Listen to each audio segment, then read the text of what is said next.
In the early hours of December 26, 1996, a 6-year-old child lay dead in the basement of her family's home. Not taken, not hidden away, still inside the house. JonBenét Ramsey was found in a small storage room beneath the ground floor of the home in Boulder, Colorado.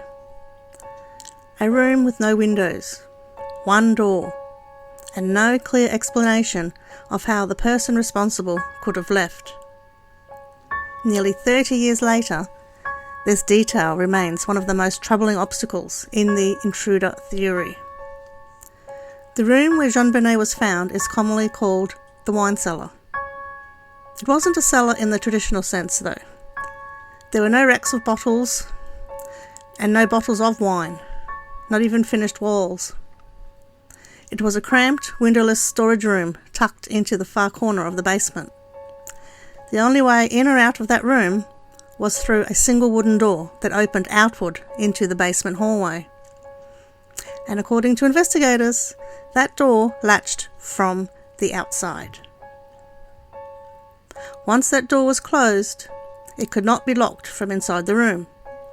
Someone inside could not secure it behind them. This detail matters. The intruder theory suggests that someone unknown entered the Ramsey home during the night. That person remained inside the family home whilst they slept. At some point during the night, JonBenet was taken from her bed, brought downstairs, and later left in the wine cellar. Supporters of the theory often point to a broken basement window as the entry and exit point, but the physical layout of the basement complicates that narrative. If an intruder placed JonBenet inside the wine cellar, they would have had to step back into the basement hallway and close the door, and doing so would automatically latch it from the outside, so the door would be secured, the room sealed. At that point, though, the intruder would still be inside the house, in the basement, in the dark.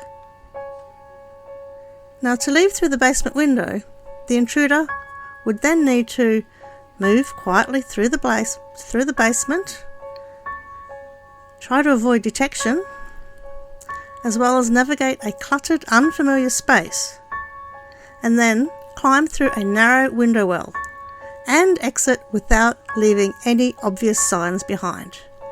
So this was not a direct path, and it was not fast, and it was not silent. The basement window itself raises further questions. Investigators noted cobwebs in the window that appeared undisturbed. Debris inside the well did not show any clear signs of displacement. There were no definitive indicators of a hurried escape through that opening. So if someone exited through that window, they did so without leaving any kind of physical evidence at all. Now, this was not a crime committed in seconds. A lengthy ransom note was written inside the house. JonBenet was not removed from the property. The person responsible would have spent an extended amount of time inside a large house occupied by multiple sleeping members of the family. Every additional action would have increased their risk of discovery. And yet, the intruder theory requires us to believe that, despite this risk, the person still chose to move JonBenet deeper into the home, into a locked interior door, before attempting a difficult escape. Now, the wine cellar door presents a problem that simply cannot be ignored. It does not align neatly with a clean entry and exit.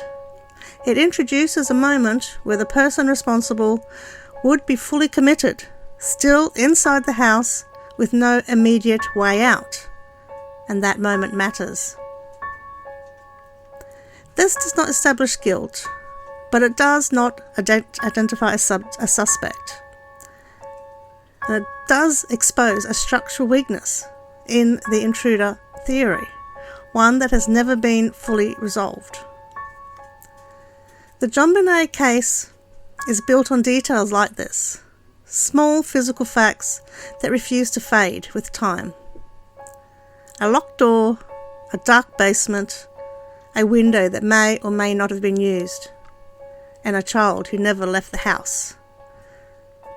Somewhere in these contradictions lies the truth, and nearly 3 decades later, the truth remains just out of reach.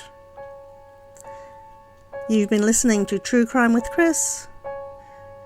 Thank you for joining me.